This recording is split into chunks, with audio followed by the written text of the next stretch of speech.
Hello and welcome students, আশা করি তোমরা সকলেই খুব ভালো আছো।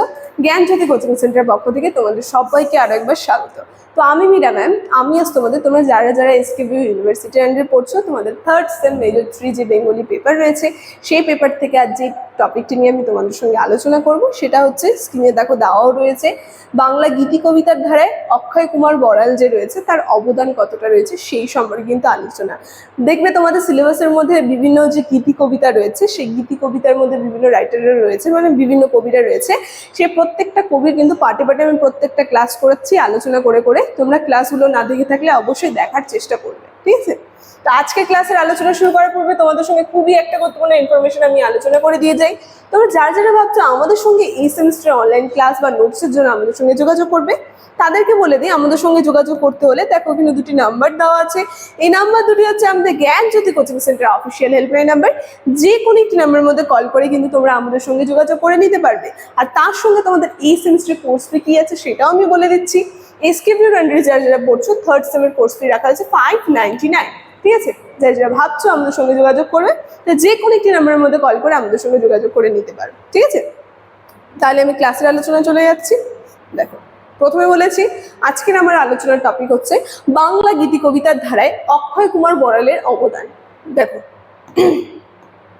কি বলা হচ্ছে, যে অক্ষয় কুমার বড়াল সালটা বলা হচ্ছে 1860 থেকে 1919। 19 শতকের অন্তিম ভাগ এক উল্লেখযোগ্য কবি ছিলেন এই অক্ষয় কুমার বড়াল। আমরা দেখবো 19 শতক যে রয়েছে তার শেষের দিকে একজন বিখ্যাত কবি কিন্তু ছিলেন এই অক্ষয় কুমার বড়াল। কি বলা হচ্ছে, তিনি মূলত গীতি কবিতা রচনায় সক্রিয় কৃতিত্বের পরিচয় দিয়েছিলেন, যা বাংলা কাব্যধারার বিকাশে এক অবদান বিশেষভাবে স্মরণীয়। এর অবদান বা এই অক্ষয় কুমার বড়াল যে রয়েছে এই কবির অবদান আমরা দেখব বাংলা গদ্য সাহিত্য বিকাশে বিশেষভাবে কিন্তু স্মরণীয়। দেখো এক একটা পয়েন্ট ধরে ধরে আমি আলোচনা করব কি কি রয়েছে। প্রথম পয়েন্টে বলছে গীতি কবিতার নবরীতি।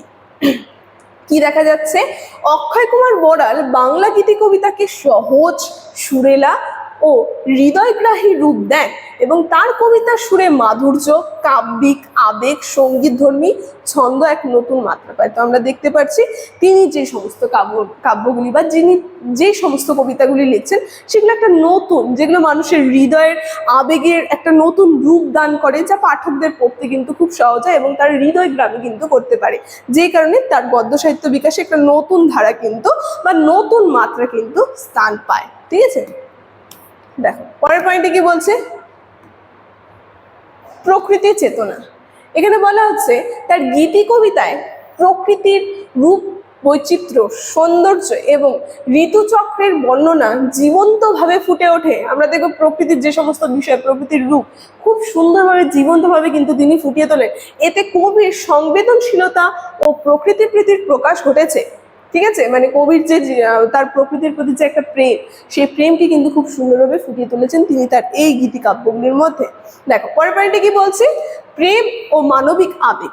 এখানে বলা হচ্ছে এই অক্ষয় কুমার বড়াল গীতি কবিতায় প্রেম, বেদনা, সুখ, দুঃখ, বিরহ ইত্যাদি মানবিক আবেগ গভীরভাবে প্রকাশিত হয়, ফলে পাঠকের সঙ্গে আবেগের সম্পর্ক তৈরি হয়। তাহলে এখানে বুঝতে পারছি প্রেম আর আবেগ, মানুষের ভিতর যে অনুভূতিটা, অক্ষয় কুমার নিজের ভিতরে যে দুঃখ, কষ্ট, আবেগ সম্পূর্ণ দিয়ে কিন্তু তিনি তার এই গীতি কাব্যগুলি লেখা শুরু করে, যার ফলে পাঠকদের সঙ্গে তার কিন্তু একটা হৃদয়ের টান বা হৃদয়ের একটা গভীরভাবে আবেগের ময় সম্পর্ক কিন্তু তৈরি হয়ে থাকে, ঠিক আছে? পরের পয়েন্টে কি বলছে দেখো, ভাষা ও ছন্দের সৌন্দর্য।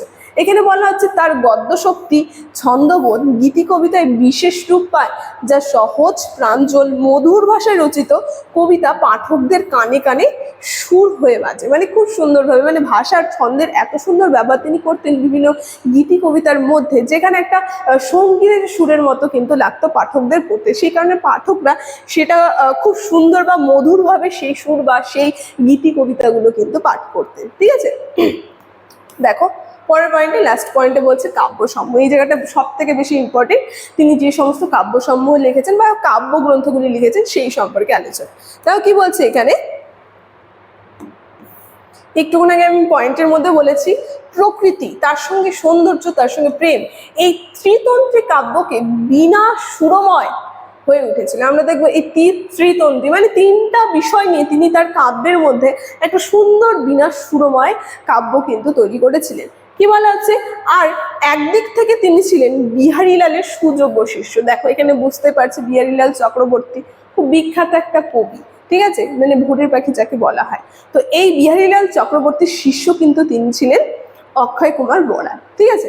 তো কি বলছে, নিসর্গের বিষণ্ণ মাধুরী ও বর্ষার ধারা স্নান আর অলস অপরাহ্ন ইত্যাদি বর্ণনায় তিনি রবীন্দ্রনাথকে অনুসরণ করেছেন এবং তার উল্লেখযোগ্য প্রেম সম্পর্কিত কাব্যগুলি দেখো এখানে বলে দিয়েছে কাব্যগুলির নাম, যেটা হচ্ছে প্রদীপ, যেটা 1884 সালে লিখেছেন, তারপরে হচ্ছে কনকাঞ্জলি, যেটা 1875 সালে লিখেছেন, তারপরে রয়েছে ভুল, যেটা 1887 সালে তিনি লিখেছেন, ঠিক আছে।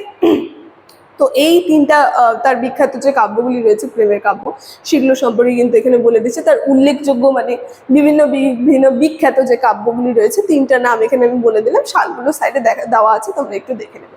তো আজ এই ক্লাসটা নিয়ে আলোচনা আমি এখানেই রাখছি। ইনফরমেশন এই ক্লাসের শুরুতে আমি আলোচনা করে দিয়েছি। আজকের আলোচনা এখানে থাকছে। ভিডিওটি শুরু থেকে শেষ অবধি দেখার জন্য